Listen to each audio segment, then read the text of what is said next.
तर 4 ऑगस्टला दीप अमावस्या आहे. दीप अमावस्येच्या दिवशी दिव्यांची पूजा कशी करायची, लहान मुलांना कसं ओवाळायचं हे आपण बघणार आहोत. तर येत्या रविवारी आपल्याला दिव्यांची पूजा करायची आहे. संध्याकाळी आपल्याला दिव्यांची पूजा करायची आहे. आपल्या घरातले सगळे दिवे आपल्याला स्वच्छ घासून पुसून घ्यायचे आहेत. संध्याकाळी आपल्याला देवासमोर एक पाट ठेवायचा आहे, पाटावर वस्त्र टाकायचं आहे. त्यावर आपल्याकडे जेवढे दिवे असतील त्या प्रत्येक दिव्याच्या खाली तांदूळ ठेवून त्यावर ते दिवे मांडायचे आहेत.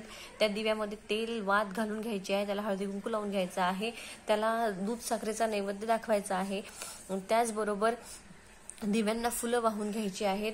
आता ह्या दिव्यांना आपल्याला कणकेच्या दिव्यांनी ओवाळायचं आहे. तर तसं तर पूर्णाचे दिवे करण्याची पद्धत आहे, पण हरकत नाही, आपण कणकेचे दिवे बनवू. तर कणकेचे दिवे बनवताना त्यामध्ये चिमूटभर मीठ, चिमूटभर हळद, त्याचबरोबर त्या कणकेला तुम्हाला गुळाच्या पाण्याने मळायचं आहे आणि त्याचे आपल्याला दिवे बनवायचे आहेत. तर त्यानंतर दिवे आपल्याला वाफवून घ्यायचे आहेत.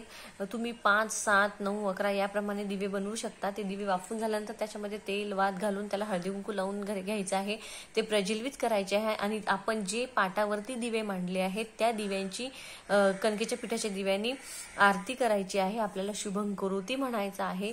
आपल्या घरामध्ये जर लहान मुलं असतील तर त्यांना सुद्धा आपण औक्षवण करून ओवाळायचं आहे. त्यांना एका पाटावर बसवून त्यांचं औक्षवण करायचं आहे. त्यानंतर त्याच कणकेच्या पिठाने त्याचे दिवे आहेत त्याच दिव्यांनी त्यांना ओवाळायचं आहे.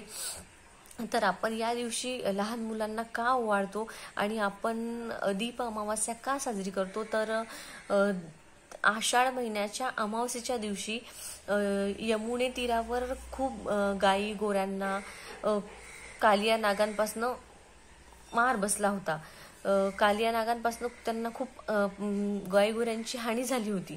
तर यमुनेमध्ये लपलेला कालिया नागाला हद्दल घडवण्यासाठी श्रीकृष्णाने त्याच्यावर स्वार होऊन त्याला चांगला धडा शिकवला होता आणि त्या दिवशी सगळ्या गोकुळवासियांना भयमुक्त केलं होतं कालिया नागापासून.